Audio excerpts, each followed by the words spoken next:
Surat police કમિશનરની પત્રકાર પરિષદ આગામી 31મી ડિસેમ્બરને લઈ શહેરમાં પોલીસ સુરક્ષા બંદોબસ્તની તૈયારી અંગે પત્રકાર પરિષદનું આયોજન. પોલીસ કમિશનર અજય તોમરનું નિવેદન. 2 દિવસ પછી નવા વર્ષની સ્વાગતની તૈયારી સુરતના લોકો કરશે. ઉજવણીના માહોલ દરમિયાન કેટલાક ગેરલાભ ઉઠાવે છે. ઉજવણી કાયદાની મર્યાદામાં રહીને કરવી જોઈએ. આ માટે પોલીસે નાગરિકોની સુરક્ષા માટે વ્યવસ્થાઓ ઊભી કરી છે. ઉજવણીમાં દારૂ અને ડ્રગ્સનું સેવન કરવાનું કેટલાક યુવાનો માનતા હોય છે, જેને લઈને આજથી પોલીસ દ્વારા ખાસ ચકાસણી કરાશે. 200 બ્રેથ એનાલાઇઝરનો ઉપયોગ કરી નશો કરેલા લોકોને ઝડપી પાડવામાં આવશે. પોલીસ દ્વારા જાહેરનામું બહાર પાડવામાં આવશે. પોલીસ દ્વારા કેટલાક રૂટ ડાયવર્ટ પણ કરવામાં આવશે. પોલીસ દ્વારા કેટલાક રૂટ વિસ્તારમાં કોમ્બિંગ હાથ ધરાયું હતું. પ્રોહિબિશનની પ્રવૃત્તિ સાથે સંકળાયેલા લોકો પર ખાસ કાર્યવાહી કરવામાં આવશે. 700 જેટલા કેસો કરી 81 લાખનો મુદ્દામાલ કરવામાં આવ્યો છે.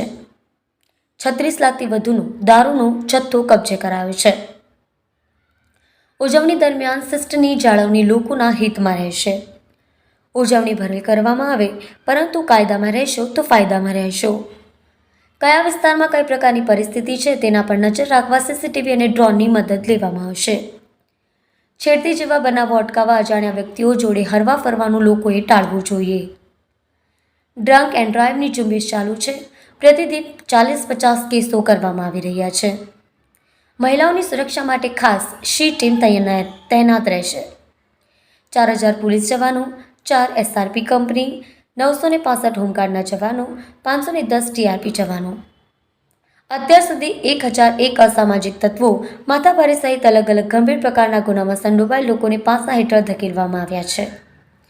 આજ દિન સુધી સુરતના ઇતિહાસમાં પાસાની આટલી મોટી કાર્યવાહી થઈ નથી.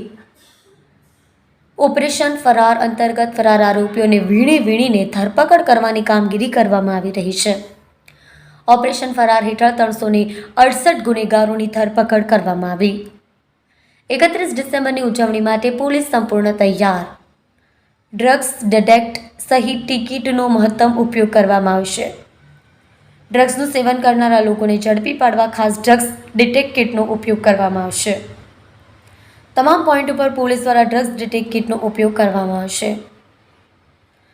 ડુમસ, અલથાણ, વેસુ સહિત 8 સ્થળો પર પાર્ટીની ઉજવણી અંગેની પરવાનગી આપવામાં આવી છે, જેના પર પોલીસની બાજ નજર રહેશે. જો રાજેશ મંગલે સાથે સુરત એક્સપ્રેસ ન્યૂઝ ચેનલ.